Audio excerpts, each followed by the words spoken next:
Guyana സന്ദർശിക്കുന്ന പ്രധാനമന്ത്രി നരേന്ദ്രമോദി വിവിധ ലോക നേതാക്കളുമായി കൂടിക്കാഴ്ച നടത്തി. കരീബിയൻ രാജ്യങ്ങളുടെ നേതാക്കളുമായും സുദീർഘ കൂടിക്കാഴ്ചകളാണ് പ്രധാനമന്ത്രി നടത്തിയത്. ഡൊമിനിക്കയുടെ പരമോന്നത ബഹുമതിയായ അവാർഡ് ഓണർ പ്രധാനമന്ത്രിക്ക് സമ്മാനിച്ചു. ഡൊമിനിക്ക പ്രധാനമന്ത്രി റൂസ്വെൽറ്റ് സ്കേറ്റുമായി പ്രധാനമന്ത്രി ഉഭയകക്ഷി ചർച്ചകൾ നടത്തി. ത്രിരാഷ്ട്ര സന്ദർശനത്തിന്റെ അവസാന ദിനമായ ഇന്ന് പ്രധാനമന്ത്രി ഗയാനയിൽ ഇന്ത്യ കാരികോം സമ്മേളനത്തിൽ പങ്കെടുത്തു. വിവിധ ലോക നേതാക്കളുമായി പ്രധാനമന്ത്രി നരേന്ദ്രമോദി ഉഭയകക്ഷി ചർച്ചകൾ നടത്തി. ഡൊമിനിക്ക പ്രധാനമന്ത്രി റൂസ്വെൽറ്റ് സ്കേറ്റുമായി പ്രധാനമന്ത്രി ഉഭയകക്ഷി ചർച്ചകൾ നടത്തി. ഗയാന പ്രസിഡന്റ് ഇർഫാൻ അലിയുമായി പ്രധാനമന്ത്രി ഇന്നലെ കൂടിക്കാഴ്ച നടത്തിയിരുന്നു.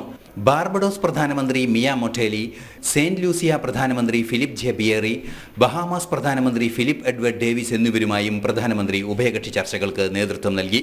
ട്രിനിഡാഡ് ടൊബാഗോ പ്രധാനമന്ത്രി കേത്ത് റൗളിയുമായി നടന്ന കൂടിക്കാഴ്ചയിൽ നിരവധി കരാറുകളും ഭാരതം ഒപ്പുവെച്ചു.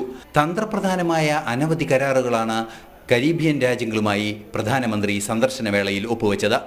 ഇന്റർനാഷണൽ ഡെസ്ക്, ജനം.